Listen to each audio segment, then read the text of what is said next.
Okay, you guys. Hello, everyone, and welcome. I'm Jeneth Blackert, And I'm Leonka Reyna. and this is the Hout Hustle Morning Show. Today, we're talking with Emily Ridout, and she is the founder of AstroYoga. You are going to absolutely love her. I've interviewed her in the past, and we are going to talk about tarot. We're going to talk about numerology, and we're going to talk about really deciphering the subconscious mind using some of these tools. We'll also hit on some astro yoga and how she brings in that mind body connection. I'm in Virginia this week visiting my son, and so I am remote. And in light of this conversation, and serendipitously, I have been brought into this beautiful book. I'm only on the second chapter of it, but it is a fun read. And it's really just brought in like the fun of numbers. And as you know, Leonka and I always wear our little number necklaces. And we are just always feel like the universe is guiding us with it. So I don't know too much about it in like all the science and everything, but the light is being shown to me. So it'll be a great conversation. And Leonka, you want to share some space weather news? I do, but how are you doing? How's the trip going for you? Yeah, well, I got in about 5 yesterday. My son picked us up and we just we worked out Good. I because love that. they're here training for a marathon. So they're Yeah. doing some cross training and getting strong. And I worked out in his little apartment gym with him and Joe, and we just had, a great time. After we went Oh, out to dinner at a Tex-Mex restaurant called Chewy's. You it's may know hilarious. it if you're around Austin, Texas. It's actually originated there, and the topic came up, and we just ended up just having a grand old time with our chips and salsa.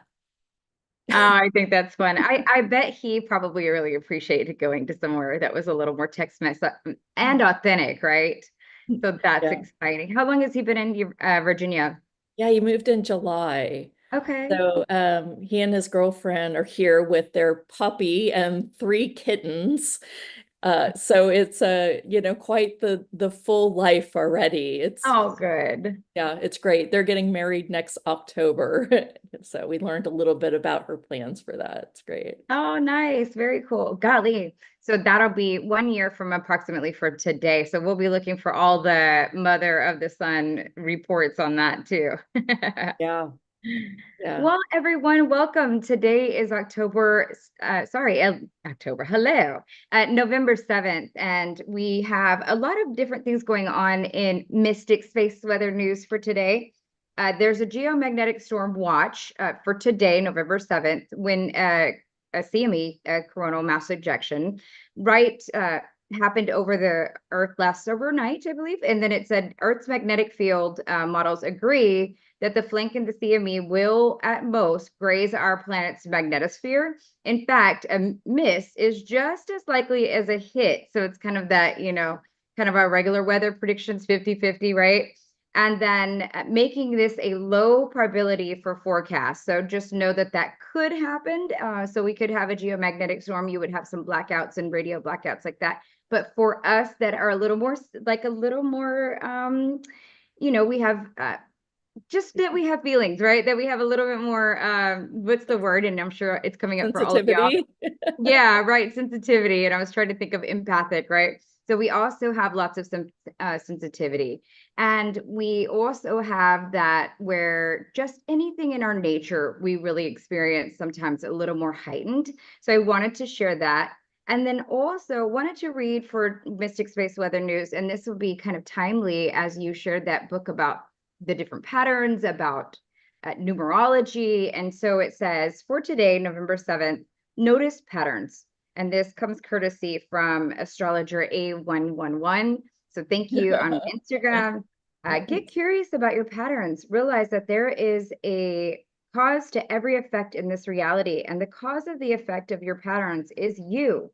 maybe not consciously. Yet this is the point, to become consciously aware of your subconscious perceptions that cause the effect of unwanted patterns in your reality.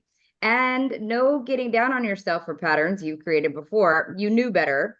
You learned most of this in your childhood. We just talked about that, Janet. And we Mhm. talk about that often on the show. Now, once you're aware of them, you can get to heal them and create perceptions that will output effects that you love to experience. Rise to become the creator of your perceptions that will generate a more beautiful reality for you. This is your power as a divine creator. Own it! Exclamation point. So I Love just it. love that. And we were talking about more patterns, and we were talking about maybe being more aware and having more presence. So that is my challenge for you today and gift for you for tomorrow. All right. Have Right. a great day. So before we get started, I wanted to remind everyone about the lounge. It's called a Healer's Haven and Lounge, and we do it twice a month. And a group of you, and especially some of those of you that really know and have been around, been listening to a lot of these shows, you know that we really go deep. Like this is advanced work here. And in those smaller groups, we're really inviting in people who want to go deep in their consciousness and personal development and really make some waves. So if you are looking for that this weekend only, I am going to put out an offer for you to try the lounge. And with that trial, there won't be anything where you're like locked into a subscription. You won't even have to say, I want in or I want out. You'll have to choose to come back in, but it Okay. is a way for you to try it. So look for that in your email this weekend. Yay, very cool. And we have a great time in the lounge. I think we'll have to have some of the members come on and unmute them and talk about it soon. Not today because we have a really great guest, but we have fun in there. And I think that we've created some really massive change for all of us. We Mhm. all grow when our gifts are expanded. So Yeah. there you go. The link for the lounge is lounge.hothustle.com. And I will also send that in the newsletter. If you're not on the newsletter and you listen on YouTube, the link is below. It's houthustle.com. So let's And go ahead. hi, everybody that's listening on the YouTube stream. Don't forget to comment there as well. Thank you. All right, I'm going to bring Emily on. Hi, Hi, great to see you. Good great to morning. see you. We had a dynamic conversation quite a few years ago at the Lionsgate portal. And I think I got off the phone just being like, this girl really knows her stuff. And what I also know is you can go anywhere with anything, including yoga and astrology. And so today we picked the topic about deciphering the subconscious mind with these tools. Do you have a place that you'd like to start with this? Well, since you mentioned the overarching topic of deciphering the subconscious mind with these tools, or rather using the reflective nature of reality to show you what is alive for you in your consciousness, right? I think that's a beautiful place to start because regardless of where someone is on their path, right? There are people at the very beginning stages of sort of like, well, what are angel numbers or what is numerology, getting curious about it. There are people who have never heard of it, right? There are people who are deep, deep into it. And then there are people who have maybe even, I don't know if you ever transcend number because they say that number is the mechanism by which the universe is operational. So we'd have to transcend the universe, right? So who knows? But there are people who are, very, very advanced at this, far more advanced than, myself or anyone will meet in this lifetime, right? So there's the whole gambit, but number comes into play everywhere along the way. And regardless of where you would gauge yourself, or even if you would gauge yourself on some kind of a numerology path, there is the truth that all of reality is reflective of the consciousness which is inside you. So maybe we can start there with this sort of as above, so below, as within, so without hermetic principle, which I can expand Yeah. on. Absolutely. Yes, Please, yes, please do. yes. Let's go. Sure, let's get into it. So in yoga, we have this idea, I don't want to get too jargony, but there's something called the Tattvic structure of reality, which shows you layers of reality from the absolute to the most mundane. And one of the cool things about that is it shows how consciousness is deciphered through that. And we have systems in the West that also explore this same concept. And there's this idea, you sometimes hear people talking about like, oh, we live in a hologram or something. And I think if you just hear that, you're like, that's out of left field, maybe. But they're often referring to different things that, quantum physics now and all these, the very elegant math that very advanced physicists are doing, are beginning to suggest the same principles that yoga, the Kabbalah, and these esoteric systems of understanding have been suggesting for long periods of time, which is the reality we are perceiving, while real, is one, subject to our lens of perception, and two, might not be exactly as it initially appears to us. So for example, the example I love is the table I'm sitting at now, my desk, to me appears solid, right? For all purposes of my life, it is solid. But if you get really deeply into what we understand about chemistry and the nature of the makeup of material, we get down to the idea that atoms are actually mostly space. And when you get into subatomic particles, we have an understanding that they're actually mostly energy. So now this thing that's solid to me, to my perception, I now have a more accurate understanding that it in fact is the reverse of that. It's a changeable form of energy. And to use number well, to use numerology well, to use astrology well, to use your own conscious exploration of life well, means to understand both, right? Because we live in a world where the table is solid.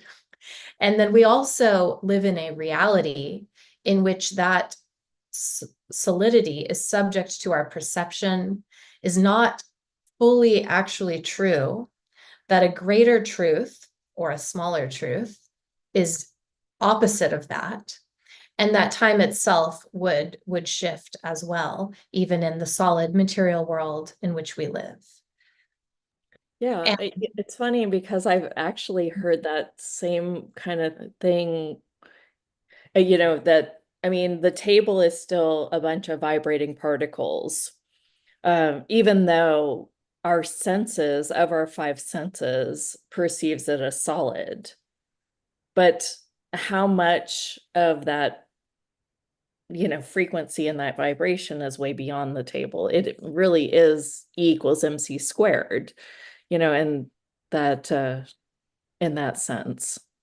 Am I correct there? Or like, yes, although you're taking me back to doing those calculations like in physics class, yeah, like, yeah, energy is matter times the speed of light squared. And so that was a really interesting conception, right? Where speed and time and matter all have this interrelatable element to them. So it is so cool and it's so funny because I sort of lightly follow scientific news as far as the physicists and the different things they get their Nobel Prizes for or whatever. And so often I read an article and I'm like, oh, that's something we talk about in yoga philosophy. That's something that's written in the Vedas, or that's something that the Kabbalistic people have written in the tarot even. And it's so It's so beautiful, and I think heartening to know that there were these wise people who were sharing this knowledge, albeit in a different way, um, in the past, and then is usable by us in the present. Yeah. Well, let's dive into all of that because I feel that I'm the be at like the beginning stages of some of this work. Most of my work is just following the energy and following the moment, and it's not so much in the details. And and you're both, right? I really feel like that is how you've created Astro Yoga, and that is how, you work with astrology and numerology and tarot is through what was the ancient information. So can you, for us beginners, really take us into where did tarot come from? Where, take us to the origins of this and why people really use it to decipher the subconscious mind and to be a guide for how to create in this world. Definitely. I should give a caveat that I didn't create Astro Yoga. I might have Okay. said that word in English Hmm. closer to the beginning of people talking about it in English, but um, astrology-based yoga has been around for thousands of years. And so well, the tarot is also very, very old. And we don't know fully so we have exoteric reality, which is like public information, easily accessible. And we have esoteric knowledge, which is like the encoded knowledge passed down with a layer of secrecy to it, often because the people who possessed that knowledge, particularly in certain time periods, had some degree of persecution. For example, I mean, we have like the witch burnings, the persecutions of, I mean, you could arguably the Crusades were about the Middle East holding much of the libraries at that time with this knowledge, So there's a lot that was encoded in the past that we now decipher. And a primary language of deciphering is numerology or gematria, which is number applied to letter, which is used in many of the sacred texts and other writings. But with the tarot specifically, when we go back in time, if we want to get esoteric with it, the person who is most associated with these systems was a man who we refer to now as Hermes Trismegistus. He also went by the name of Thoth. And he is the being that the god Hermes, right, who's the messenger of the god, later called Mercury, right, was named for. And when we look at the mythology surrounding Hermes and Mercury, the deities, we see that they are described as being the messenger of the gods, right? So they're not described as being like Zeus or Jupiter, a supreme god, or Helios, right? These sort of in the sky gods. They're described as being the being who can relate the messages from the gods to the people and perhaps back again, right? And So just let me just kind of take the group along with this. So are some of those messengers, are they among the angel realm or the Galactic Confederation? Are they have they ever identified that and that communication and what it actually is? well, so right now we're talking about a being who lived in the very ancient past, like Okay. particularly prehistory, very ancient Egypt is where he's associated with. Mhm. Uh, was a being who lived on Earth, potentially a human being. Yeah. Now the angel realm, the Galactic Federation, those things you're mentioning, and um, it's difficult to say precisely because of, well, angels tend to be, I believe, entities who, while they could take on a body, have this heavenly form of vibration.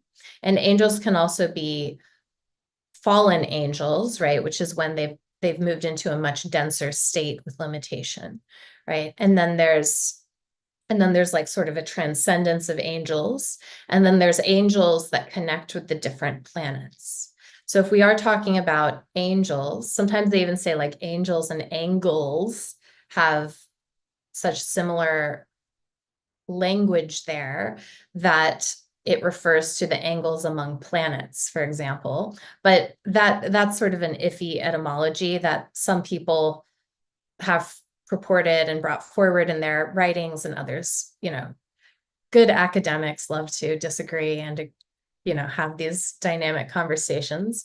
But when we're talking about Hermes Trismegistus originally and sort of the origin point of these systems, we're talking about a being who lived in ancient Egypt. Now, the people at the time thought of him as a deity, and he's referred to as Hermes Trismegistus, which means the thrice great one, Trismegistus.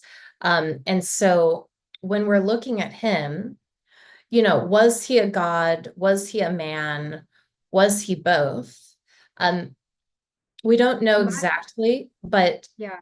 there's a suggestion in some of these texts that he might have been a fully realized master, perhaps in human form. So we have this idea about Jesus as well, like Christ, this idea of like, oh, did he actually raise himself from the dead? Or we have this idea of certain yogic masters that you can read about in Autobiography of a Yogi, right?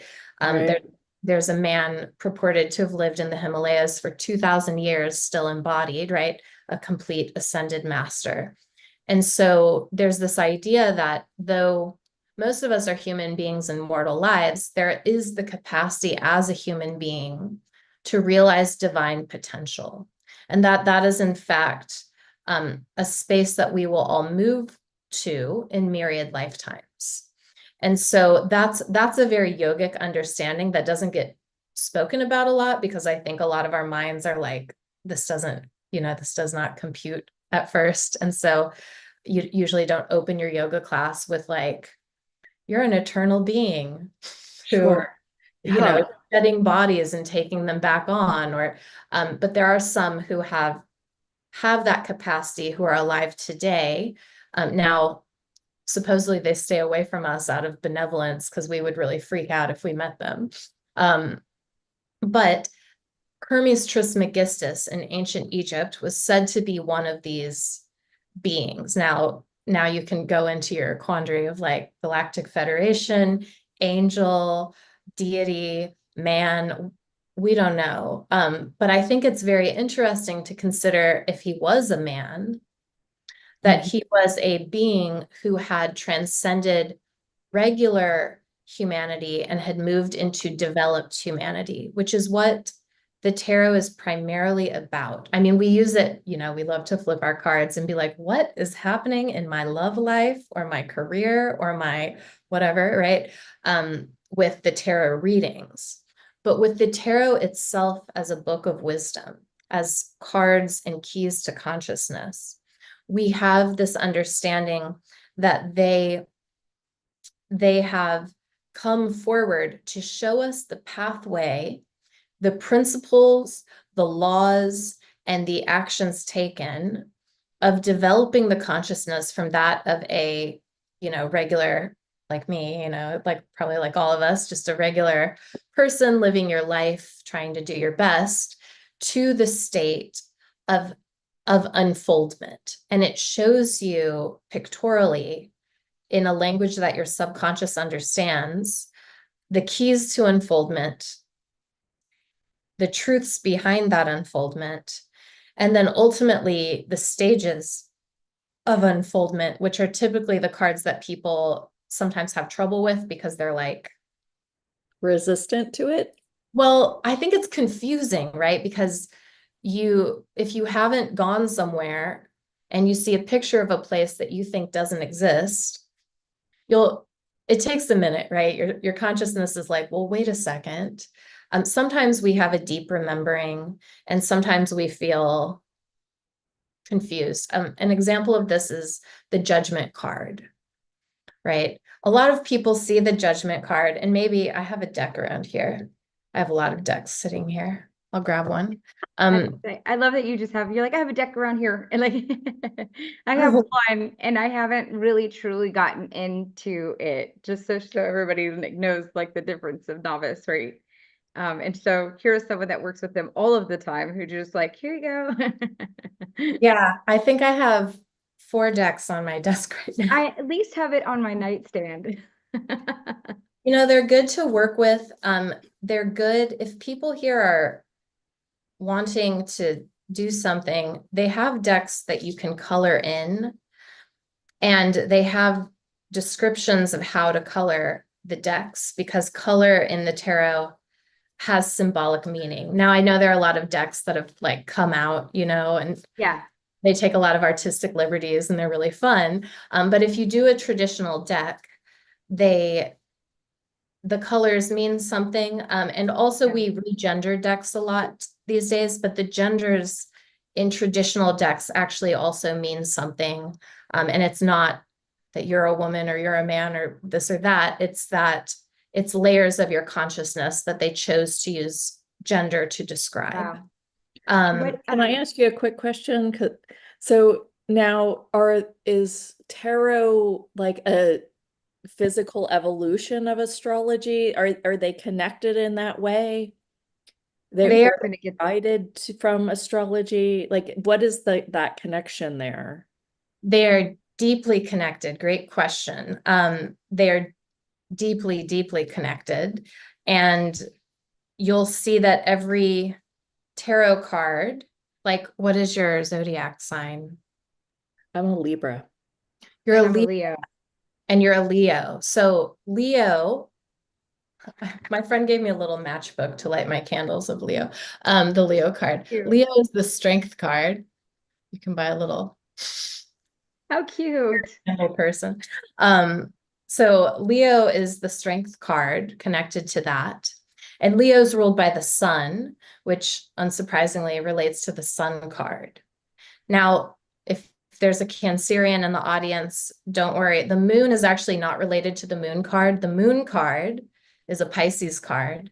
The moon relates to the high priestess. Sometimes people confuse that one.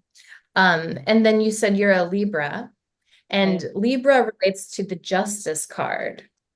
Let me see if I can find the justice card. So we judge like we're naturally born to judge. Well, Also, justice is actually a woman, right? She's a woman holding a sword, and she represents the very center of the tarot. So the 22 cards of the tarot, the balance hangs in justice. And it's not justice like retribution. It's the law of the universe, which is a law of karma. And karma means action, right? It also means the reactions that come from actions. And so Libra, you know, in pop culture, Libra gets painted a certain way. And sometimes people say, oh, Libras, they're indecisive. And it's like that may be true to a degree, but what's happening if you do find an indecisive Libra is that they have the capacity to see the butterfly effect of any action. So you might be like, who cares if you get a latte or an Americano at the coffee shop? They'll be like down the road into how that's going to affect their body 3 days from now sometimes. Or they'll be, you know, who cares if you wear a red shirt or a blue shirt? Well, they're going to maybe think about the perception of that shirt and the way things are going to happen, or the comfort level, and far beyond what other signs would. And Libra, and the Justice card in particular, shows us how to correct what needs to be corrected. So we're born into a karmic world, right? You're born with a set of karma. Now, did you deserve that karma? No. You just show up, and the world has taken a set of actions before you, right? And then you're here, and you're getting what's coming from those actions. Now, while we're here, each of us, we have the capacity to use the power of Libra, which is somewhere in your chart, and it's in the tarot, to see what has happened previously and to hopefully wisely choose the action that will help correct past karmas. Again, not necessarily your past karma, like you did something bad, so you have to fix it. Now, sometimes that happens, we do something bad and we're like, we have to fix this now. But if you're like, wow, there's an injustice in the world, there's something I don't like, or something really big that I want to address. The justice card helps us to see how to do that, which is so Cool. so many people accidentally like fuel a fire. They fight hate with hate, or they fight, they forget what the right measure is. And so Libra is ruled by Venus, showing us that it's actually love that tends to be the thing in right measure. Mm-hmm. That makes sense. Wow, sort of. I think, it's like just there's so many pieces to this. So then we know how astrology and tarot go together. How does then, and then the numbers are just kind of the communication of the universe. How would you say that then the numerology comes into all of this? Right. So astrology is a system of number, right? It's symbolic, of course. We have number in the angles, right? Geometry. It's literally geometry. It's number in time, space, right? And beyond. And we also have number in the degrees of the zodiac, of course, right? We have this circle. And we have number as a mechanism of interpretation. And then even like further down in the denseness of reality, we have things like degree theory, where each degree of the zodiac has a different meaning. And so it's through number that astrology is interpreted. Now you have to understand the symbolic meanings of number in order for it to make sense, right? And for it to be useful to you or to one. But that is how number is related. And then the tarot is associated with number. So every tarot card, oh, Justice was right there. There's Oh, just that's awesome. so we have like every tarot card is associated with a number. And then every tarot card is actually also associated with a Hebrew letter. Mm-hmm. So so like this one would be Lamed, right? And then Hebrew numbers or Hebrew letters are associated with numbers as well. And so there's a language of number hidden in the tarot. Wow, that's And cool. also a linguistic language there, which is like the esoteric form of the Hebrew alphabet. Oh, cool. Very cool. Wow. I did not know that. And gosh, I feel like tarot for me was sort of like in the 80s when I wasn't allowed to use the Ouija board. It Yeah. was just like too witchy or like paganistic or something. So it's Even like, my husband said the same thing. He's like, "Oh, you got tarot cards?" Like because yeah. he grew up Catholic, so he was like, "Oh," and now he's like full on board. He knows that I'm very mystic now, but at first, when we first started to date, and was really dabbling into this stuff. Actually, we were already married, but and really started to get in. How do you approach when other people kind of have that little bit of like scare around tarot? Oh, And yeah. second question also, which card you mentioned you use a lot of card decks. Which one do you suggest to? Hmm. Good. Well, I think classic is Rider Waite. People love that. It's very good. It's very easy to get. It's very easy to understand. It's very traditional in a certain way, and it's using that symbolic language. If you want the Hebrew letters there and you also want to color your own deck, the BOTA deck, BOTA, stands for Builders of the Adytum. They have an excellent deck that would be very similar to the Rider Waite, but you could color in. I love the BOTA deck. And then if you want something fun, I love reading with this deck. It's the Gaian Tarot. And she the woman who did this, I might just love it because I think she lives in Oregon. I've never met this woman, but she painted all real scenes. She doesn't adhere to the gender stuff. It veers off from the traditional, way that you would interpret esoteric tarot. Nevertheless, it's easy to interpret, and she does really do well, and it's really pretty. So sometimes I read with this deck for people because it's not as, sometimes the Rider Waite with all its swords and wands can be kind of metal looking, and people get worried. So I really like this one if you want something a bit sweeter for your friends who may be a little nervous for their first tarot reading. Right. But they all will work. And I mean, I just got one from the Spirit of Halloween, by the way. Yeah. Well, if you can read and you know what it means, you could read with a deck of cards. Now, Yes. Okay. the Yes. numbers in the deck of cards are different. They lack the major arcana, Mm. but you could interpret the typical playing deck Oh, in the same way because it's based on the tarot, right? uh-huh.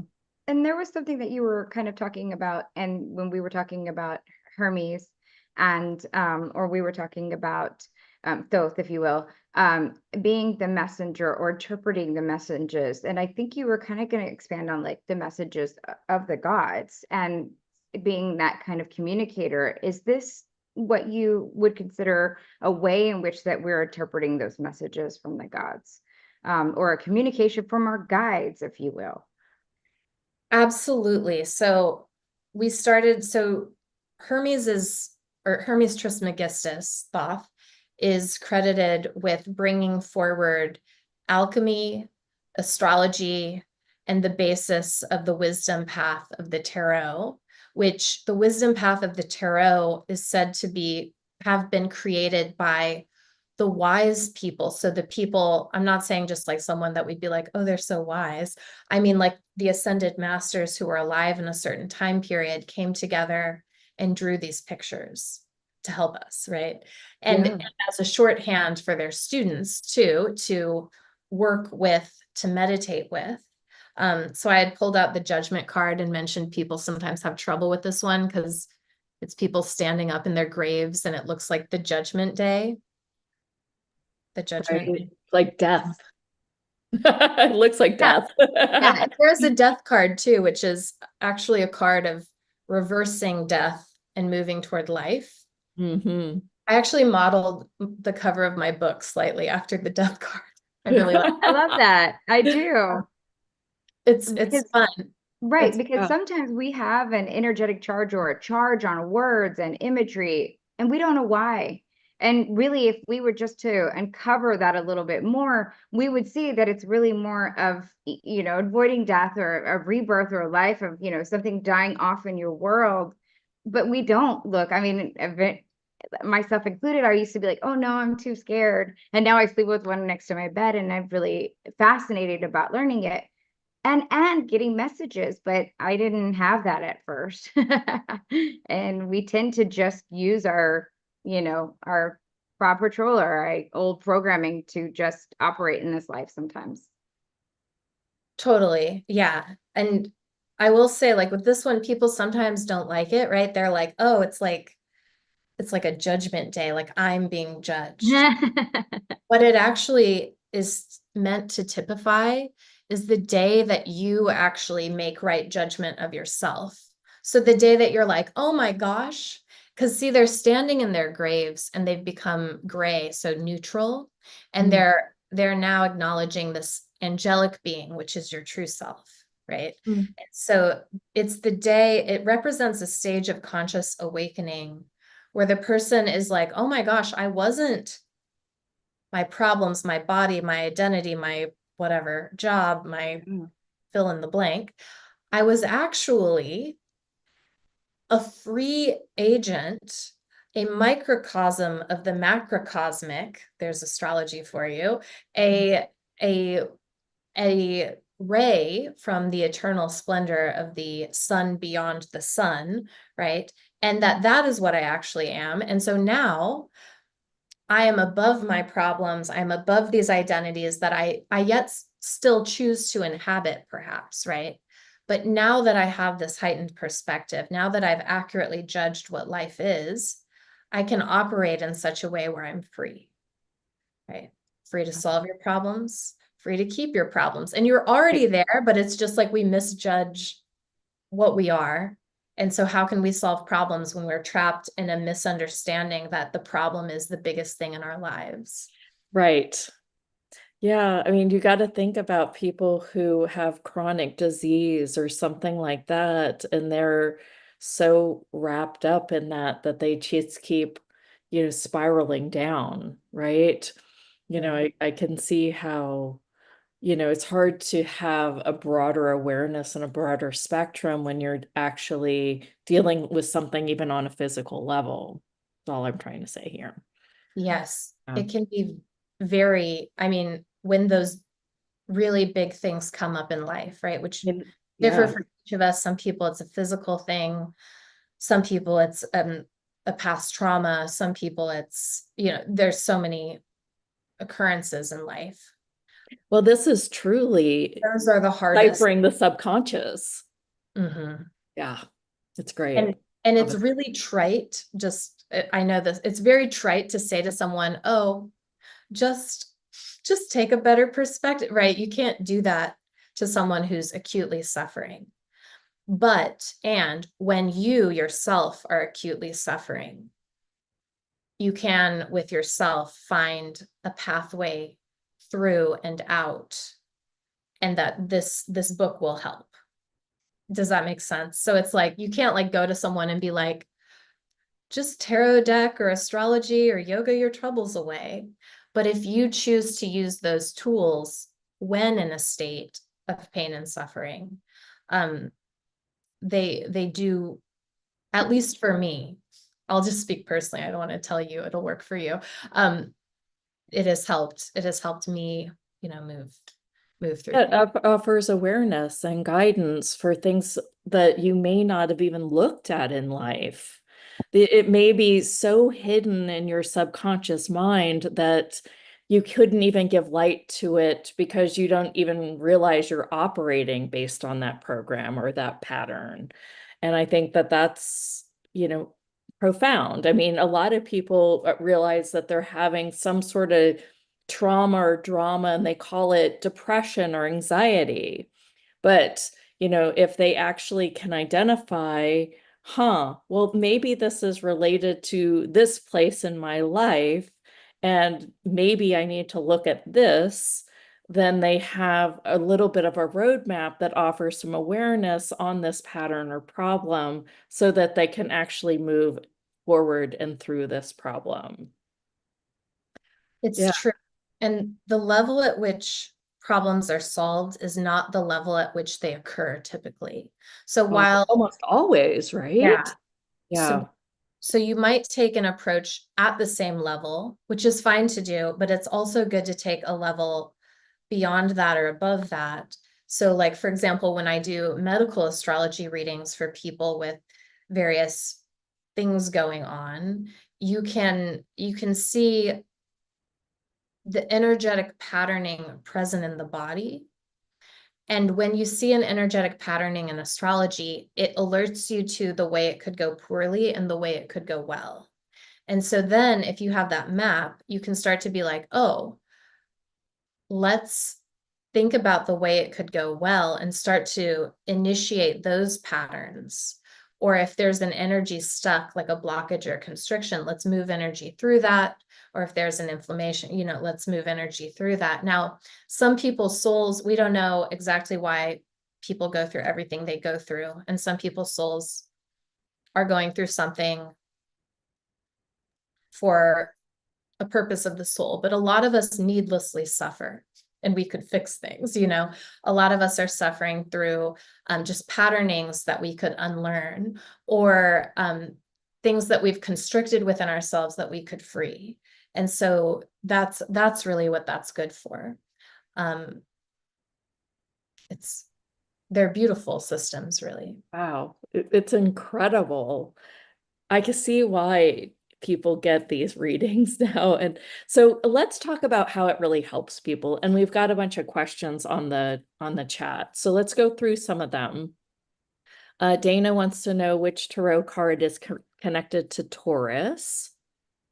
The Hierophant, which means the speaker of higher truths. He looks like a pope, but what he is the seat of the inner voice of the heart.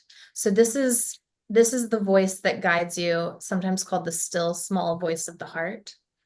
And in the I'm looking for a Hierophant card as I speak. In the Hierophant card, you'll see two choristers in typical decks, one cloaked in lilies and one cloaked in roses. And they're bowing before him, and it represents when you go to the voice of your heart, when you go to your inner guide, your higher teacher, you're first laying down your desires, roses, and aversion and knowledge, lilies, right? And so you're laying them down and you're saying, whether I'm right or wrong, about these things, tell me, give me the truth. And you'll see Taurus rules over the neck, which is the seat of the inner ear. So our capacity to listen. And so this represents your inner guide. Now I know he looks like a pope. There's a lot of symbolism in it about the four elements, the zodiac signs, the sun and the moon, which are the keys here. And of course, the choristers. But we see here that he is in the stone sort of temple too. And a developed form of stone. So when we see stone in the tarot, we have an understanding of joining the higher consciousness with the physical consciousness, because the word stone in Hebrew, eben, connects the letters for the word father, ab, right, with son, ben. And so anyway, we get into this place where we can listen to the higher self, which is seated in the heart. Is that also Oh, expressive? Just like heart expressive, I guess would be. It can be, but it's literally the voice that it's not the voice that soothes you and is like, you go, girl. It's the one that's like, it's like, have you considered this? It's the voice that's like, don't do that or do that. That big yes that comes, or that big no, where you're like, oh, I thought I wanted to do that, but your body suddenly, or your heart is like, don't. Some people actually hear sort of on an internal plane this, and some people sense it in their body or different ways. But that's what this is. Wow, this is deep. This is deep work. I just thought it was yeah. Well, you remember no, Jenna, just kidding. and I knew so it was. and you remember Jenna, and so Emily, you might appreciate this. I talked about when we were interviewing me on the show, and I've done what's called a QHHT. So it's being hypnotized and being under and communicating with my higher self-consciousness.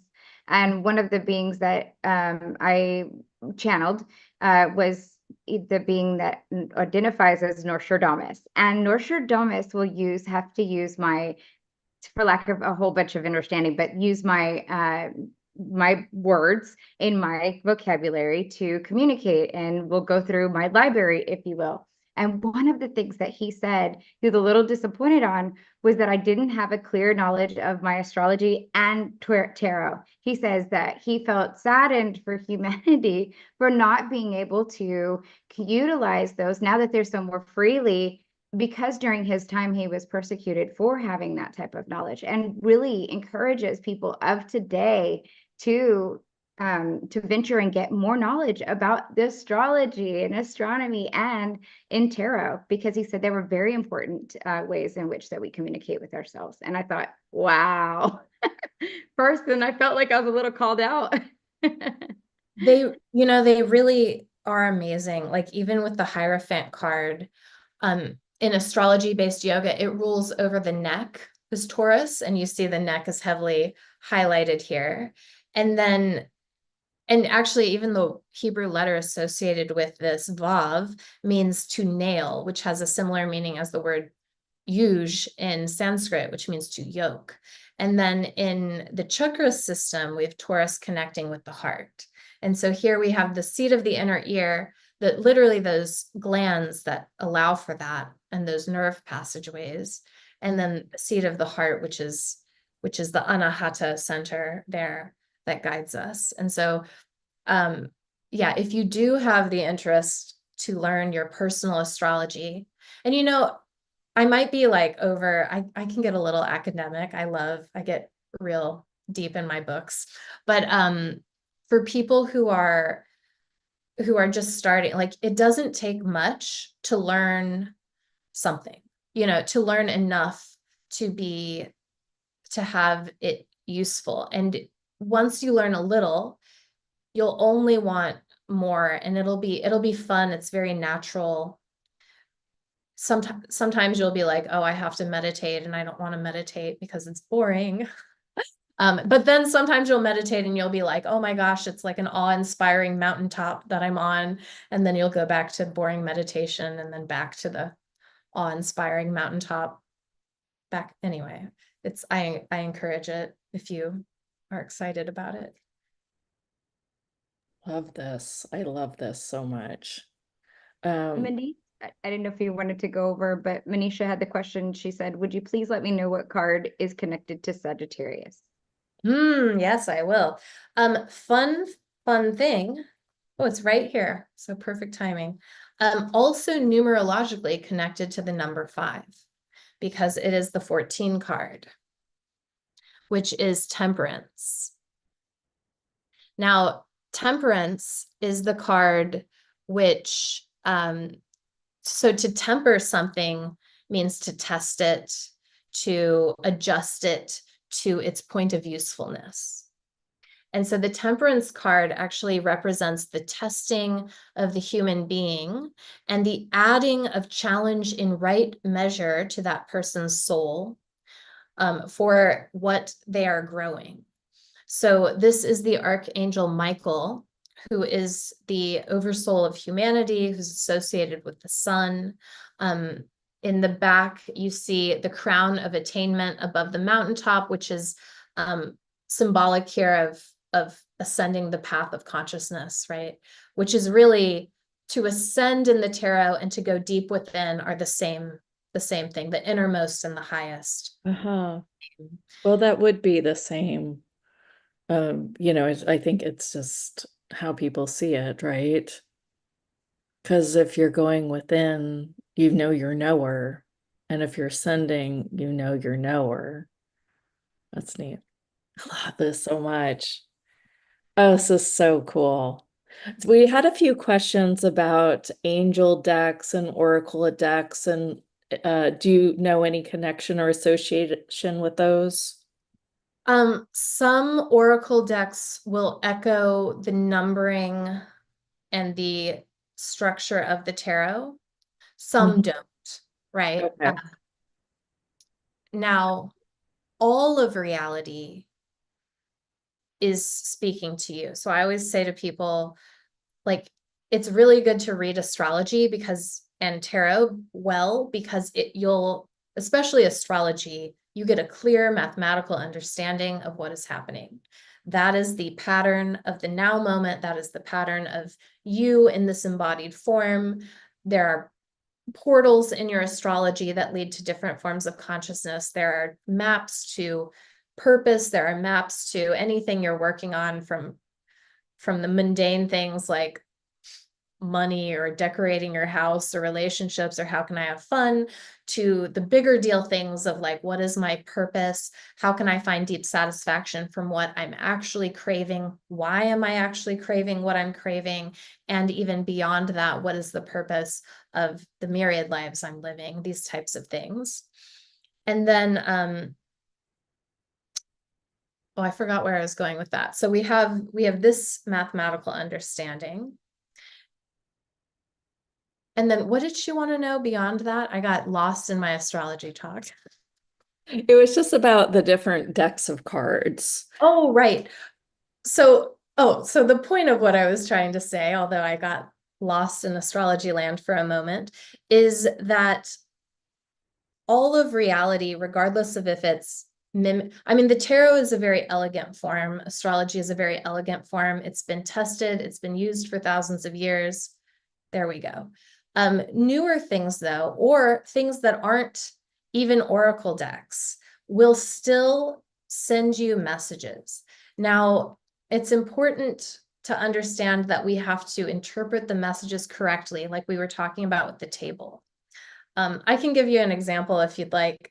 There was one time I was in a relationship. It was years back, and I was younger, and I was thinking to myself, maybe this isn't the proper relationship for me, right?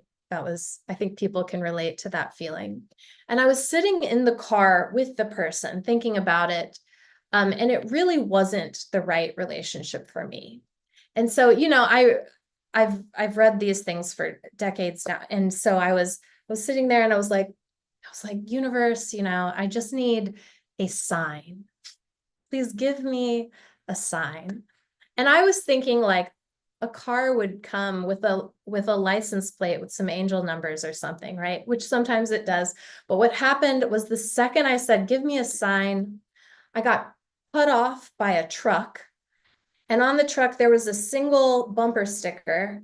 And the bumper sticker had two words on it. It just said, dump him. Oh my gosh. And I was like, huh. Well, that was specific. Right? Right. Sometimes Like, it's give like it to that. me in words I understand. Yeah. So it'll talk to you in the language you need, but you have to interpret it correctly. So, I could either be like, yes, I accept this as the guidance, or you could be like, I need another sign that wasn't clear enough, right? Or whatever does happen. Yeah. We have a few other questions on the chat. Joe asked, if you happen to be a walk-in, would that affect your birth sign? Mm. Everything, well, it's not like certain, if you're a walk-in soul, it's not like everybody is going to be a Sagittarius or something, right? If you've walked in to do something specific, you will have selected and chosen for yourself the astrology that will help you do that. And I think for this reason, astrology can be empowering. So often we look at our charts and we're like, man, I wish I had like way more trines and fewer squares, squares are tricky, but then really we select for ourselves, where did that temperance card go? The exact challenges needed to temper us to do the purpose we've come to do. And I think that can be hard because sometimes, I mean, even for myself, I'm like, so many wonderful things happen, but when things that are not easy happen, you're like, why?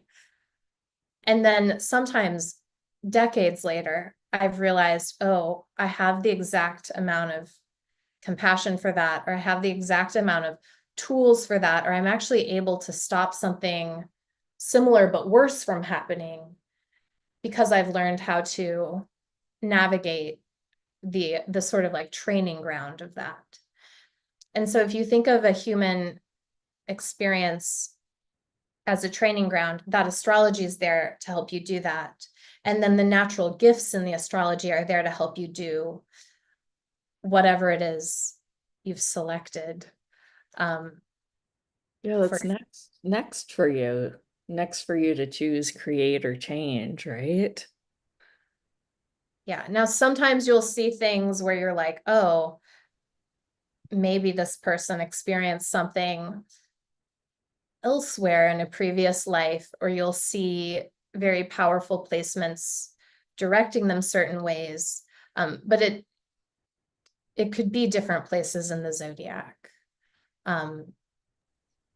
But sometimes, for example, if someone's come from the Pleiades, you'll see the Pleiades dominating their chart. Oh, interesting. Huh. That's neat. Wow.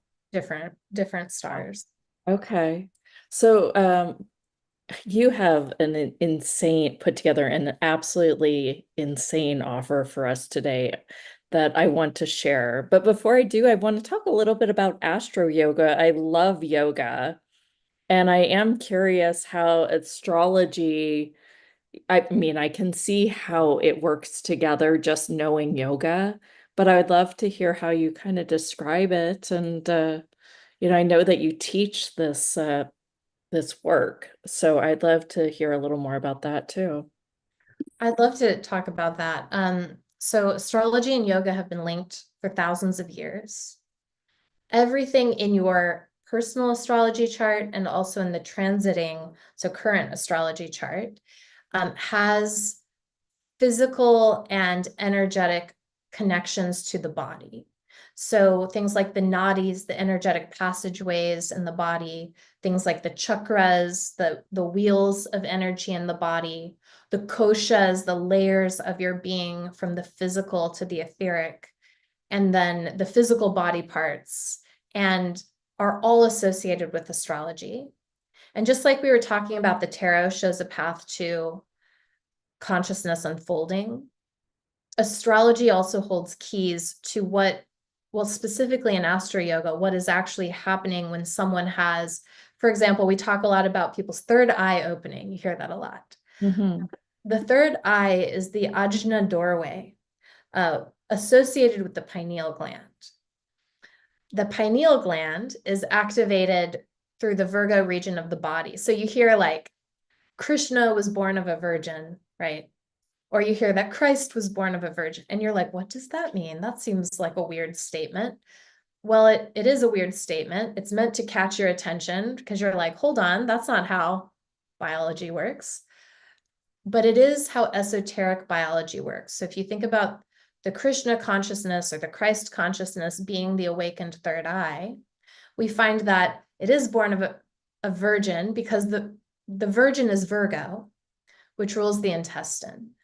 And if you study the bodies of people who have decalcified, awakened, and active pineal glands in their brains, which so cool people can do that now, they have a shift in how their intestine is digesting the chyme that moves through there, which doesn't necessarily indicate a change in diet. Now, sometimes people meditate and they're like suddenly craving celery juice, whatever, you know. Right? I It's think not, that's a real thing. But sure, I, it yeah, is. But it's not that you suddenly started drinking celery juice and now you're awakened, right? Sometimes we try to diet our ways into consciousness or something. It's that the body literally shifts the way it's interacting with what it was already interacting with. And really, that's what happens when we meditate generally, right? It's not that the world changes, it's that we change the way we are with the world. And so anyway, so Astro Yoga does things like that, like it looks at stuff like that, wow, right? and it also looks at how you can move energy through your chart. So if you have a tricky thing, you can do postures that assist you. Um, these things are great because so often we don't know how to activate our astrology chart because we are ourselves. It's very hard to change who you are, especially if you're trying to develop a new habit. It's really hard to do that, especially if you're in a stressful situation or something that requires you to act quickly, right? But if you are practicing in a way that's supportive of who you actually are, it's much more likely that you'll be responsive rather than reactive to situations, that you'll awaken those things that want to come forward through you, and you'll be able to do it positively. And so Astro Yoga is all of that. If anybody's interested, I do have a training course on it that'll teach you the ins and outs, teach you how to read your chart, give you the stuff, at the International School of Astro Yoga. But there's a lot of free material online too, if you get to the Google in. Great. And we've had two more questions about cards. So can you do two more? We have a question for a Capricorn, and we had a question for It's way up here. Maybe we do the Capricorn first and then I'll find the other one. Thank you for Virgo. joining us, Sandra, on the YouTube. So the question came. She's, please, which card is for Capricorn? I love that. I am a Capricorn sun. So hey. But the Capricorn card people sometimes freak out about. It's the devil. Wow. It's the devil card. And I want to just explain the devil card a little because I think you know. So the devil card is a card. One of the secret meanings of this card is mirth, like laughter. And the idea is that the devil is, first of all, not a real entity. It's an entity in disguise. So this is the idea that the only real truth is the divine and the good. But in our subjective realities, obviously there's bad, right? There's war, there's bad stuff, and there's just bad stuff that happens. But the devil is one of the first stages of conscious unfoldment. And it represents our capacity to recognize the problems of the world as solvable. And once we know they're solvable, it's not that they're laughable in that we laugh at suffering, it's that if you have a problem, let's say, I don't know, your problem is you need $100 more to pay your rent, or you need, I don't know, there's lots of problems people have. But if you have a problem, and they even say this, right? Laughter is the best medicine, that you can begin to laugh your way out of it.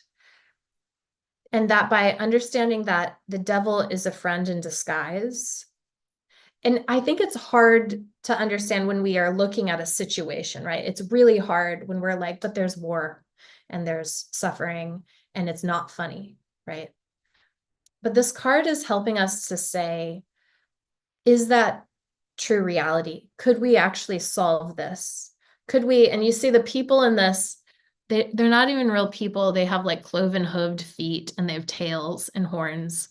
And then the devil has like, typically, I don't know if it does in this one, but typically he has like one breast and one non-breast. And like, you'll see in his palm, he has the symbol for Saturn, which represents limitation, which is the ruler of Capricorn. And so it's the capacity to actually solve problems on the earth plane and to get out of your chains. So you'll see the people in it are chained to this half block that this kind of comical devil figure is sitting on. If the lights were on, you'd be like, oh, he's pretty funny. You know, he's like feet of an eagle and he has bat wings and he looks really grumpy. But you'll see the chains are loose. The people could just take the chains off. And so it's the capacity of like, how can we flip on the light and realize like, oh, if everybody went home tonight and created abject, total peace in themselves, we might not have war tomorrow, that kind of thing. Now, it would take the people running wars to do that or whatever, whatever thing. But you can think about the small wars that we're each in our lives, whatever conflicts arise, whether it's with a human entity or just a situation. Can you make peace about it? Can you get to the point where you can see beyond its disguise and start to be like, well, that was funny that I was stuck because now I'm unstuck, right? And that's Capricorn and the sort of like tenacity to get out of that stuckness. So funny when you say that. It comes up as a 2020 vision what is that? I can't even remember, but we used to make a joke around we were stuck 2020 too. vision and and being so stuck at that time. Yeah. And where'd y'all go? And then we were like, we were stuck too. Like, because we laughed about it in, hindsight is 2020. But we had that kind of like stuck in place as well as many others did in around the world during the lockdowns, right? And we're all stuck in some way. So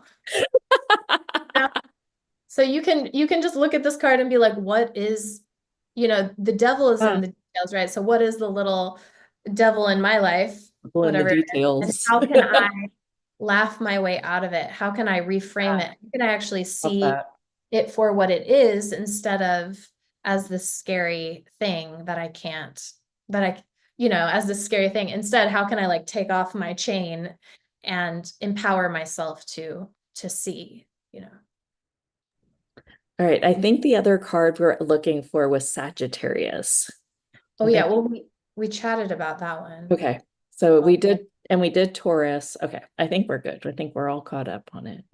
Thank you. well. Let's share your offer. So basically, I got on the phone with Emily and twisted her arm for just, she has a lot of offers, by the way, you guys. And I was like, okay, so what would be the coolest and juiciest one?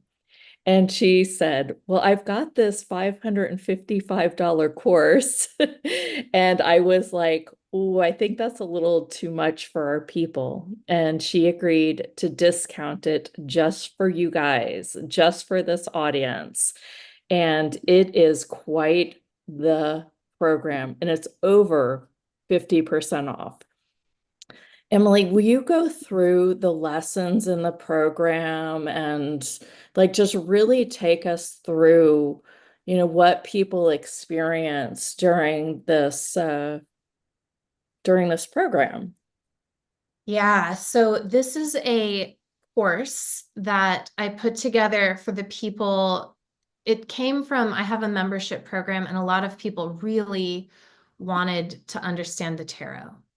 And so this is a course that takes you through each of the major arcana cards. So all these cards, it takes you through their Hebrew letter associations and the meanings of that. It takes you through the astrological associations with it.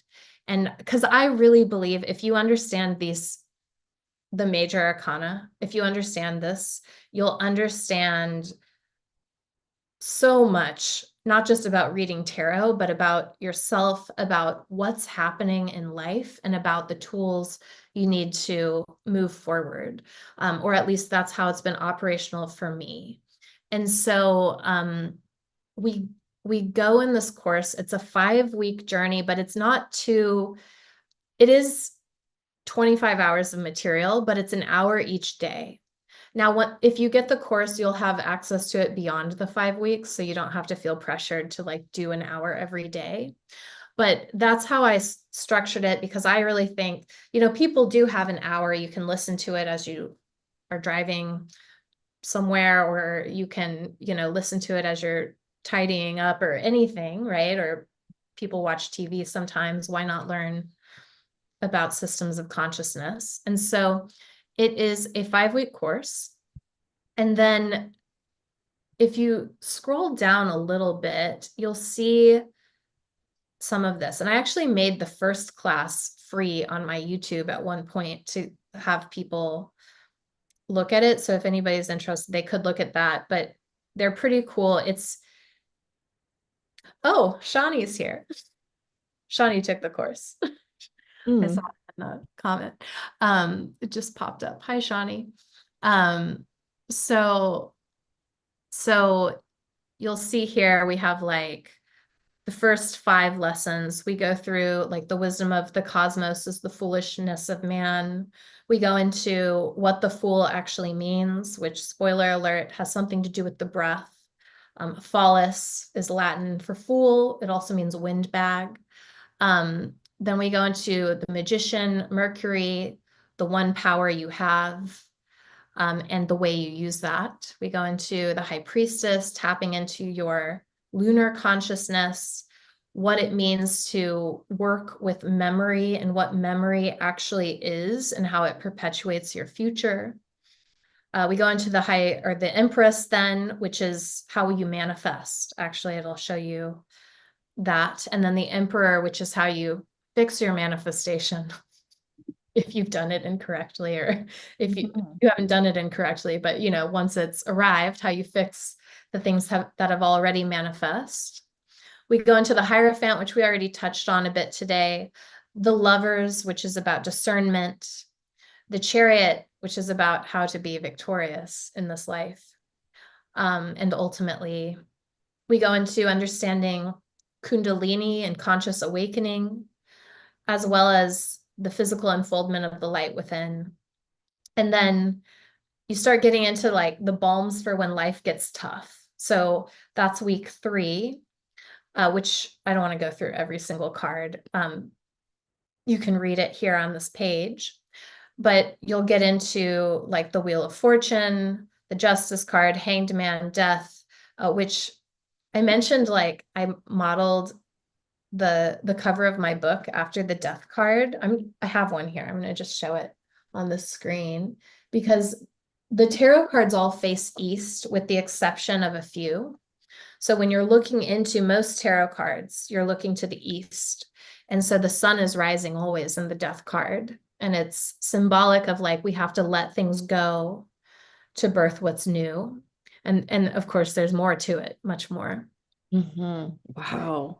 So Um, it's 25 hours of coursework. Is it all video?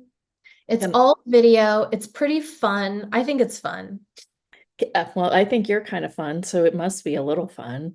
Yeah, Now, can they download it? So if they'd want to listen to it in audio form or anything like that, or they'd have to. they'll be able to listen to it audio or video, I believe. And Okay. it will be, I've housed, this is at the International School of AstroYoga, which is the school I run. Um, Mhm. it's it's on an app, the Kajabi Okay. app. Oh, If okay. you've ever Great. taken a course through Kajabi, you'll have like your little login for all the different courses. Mhm. And so it'll just go on your phone, or you could do it on your desktop or your, however people get on the internet. It's there, and it's a good. I just wanted people, when I made this course, I really just wanted people to have access to this information. Oh, and I did this. That's a picture of my dad. I taught this course originally right after he had passed away, and he was a lover of the tarot. So I used his tarot deck, one of his decks, uh, Uh-huh. to Neat. teach the course. So originally that was why it was such a good price already, because I was like, oh, it should be, Like Yeah. thousands of dollars. yeah, Yeah, so much typically, content. So much typically I do content. charge more. Yeah, Um, I would, because yeah. I mean, after they're done with this, they can be a reader. They can, like, I mean, they can do that as their lifestyle. I mean, if they want that to add that to their practice or something like that. Others, Wow, right? that's awesome. Yeah. yeah, So Woo. it's, yeah. yeah. I mean, so you save $333 and it's only $222. So, this is something you want to learn. She's the girl to learn it from. I mean, I really think that, and I mean, I feel like we just touched on the surface, like just a little prick on the surface here. Oh, we could spend thousands of years, I feel like, Yeah. unpacking tarot. There, Yeah. Yeah. With especially with the all three of them interconnected like they are with numbers and astrology and tarot. I really see that. This is fascinating work. And I mean, my gosh, this is neat, really neat. I know I can't wait to dive in. I think I know what I'm learning next. Right? So awesome. This is Thank you. fun. It's Yeah. also fun, right? In a way that I think a lot of people, you know, I don't know, us like woo geeks, we like stuff like this. oh yeah. I mean, I originally got into it because it was so fun. And then I stayed because when life got hard, I was like, oh, thank God. Thank Oh, goodness this. oh, thank God I have these decks. Yeah. Yeah, but it is fun, and I think it's exciting, and it helps you interpret your dreams, and it helps you interpret the symbols you see reflected to you in reality. Um and I think it gives us a language to talk to other people even who are doing other esoteric systems. There's um the shamanic practitioners, yoga, tarot, the human design people, the I Ching people, Right? you can get into that, and um, enter into these conversations about what does it mean? Because really, this is a question of what does it mean to be human? And in the Mhm. tarot, spoiler alert, it suggests to us that what it means to be human is to develop our capacity to be more than we originally thought we were. Huh. That's our birthright as a human. Yeah. And in the tarot, spoiler alert, it suggests. Sorry about that, guys. I was trying to get the link for you. Here's the link, though. Sorry if that interrupted the feed. I'm not sure if it did. So if you guys are looking for the link that we just went through, here it is in the chat. Wow. Spoiler alert. Yeah. Well, and one of the things that Joe Dispenza says that I absolutely love is that the field is this invisible field, and it's more real than your five senses. And it's taken me a long time to get here, but I'm here and I get it. And I get that everything in the world is trying to direct us more towards something greater. And this is just one of the other tools that we use to get us towards more ascension, something greater. And I think it's fascinating. And is it great we live during a time where we won't get persecuted by sharing this and Mhm. learning this wisdom? Like, hey, woo! Like, what a great gift. Yeah, I mean, it's no wonder that there's so much skepticism around it. Yeah. And, it's like tongue in cheek and all in play, and maybe it's right, maybe it's not, because of how humans have developed so many limitations and constructs and patterns And around. secrecy. Yeah, in secrecy. I mean, that no wonder it was called The Secret when some of this information was revealed, Yeah, true. right? Yeah, it's cool. Wow. Wow. I love having conversations with you because you're just it inside out, upside down. It's just so deep. So, It's so fun to be here with you guys. Thank well, you so thank much for you. having me Yeah, on I'm here. thinking maybe we could so think about this and we can talk about it offline, but I will share it with the group. But I wonder if you'd be interested in coming to our lounge and doing readings for our group or something like that. And you don't have to answer now. We can talk about it offline, but I think that would be really, really fun to do some mini readings and give them some guidance on some of the questions that they have in their life. Some of the comments for you both. Manisha says, thank you, Jenna. Thank you, Lianka. Thank you, Emily. Amazing session today. So fascinating. And it says, love this. Awesome session. Awesome package. Another one says, it's awesome. Of course, we heard from Shawnee or Shay. It says, I learned so much from Emily when I took it with her. So just a lot of great comments and questions. Yeah.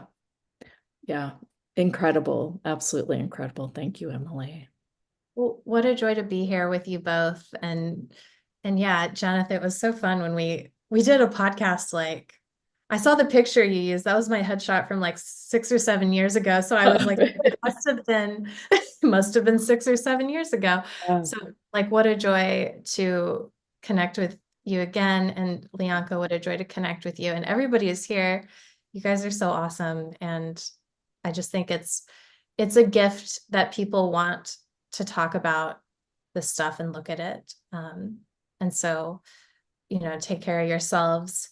If nothing else, Google is free and you can look at the pictures of tarot deck or tarot cards Go online, learn. and Yeah. there's beautiful things to Uh-huh. to be dealt with. So Fascinating. Well, thank you, Emily, and we will have you back when the time to have you back is time. But when the numbers line up again, it'd be a joy to have you back. Thank you so much. And thank you everyone for being here. I Gonna ask Leonka what announcements we have today. We don't have any announcements. We talked about the lounge just being $7 for a trial. You don't even have to say yay or nay Commit. at the end of Yeah. the trial. You just come in, you pay your $7, and you experience what it is to be a lounge member, a VIP inner healing haven. And join us next week. We have all new speakers and all new calls every Tuesday and Thursday for those who are joining on the YouTube at 9 a.m. Pacific. So if you didn't catch us live today, you can always catch us on every replay as well. And we're on YouTube at just, all you have to do is just search Haut Hustle. And then of course there's always houthustle.com. Yeah. If you need anything, you can always email us too. Thank you, everyone. You have a wonderful day, and we will talk next Tuesday, same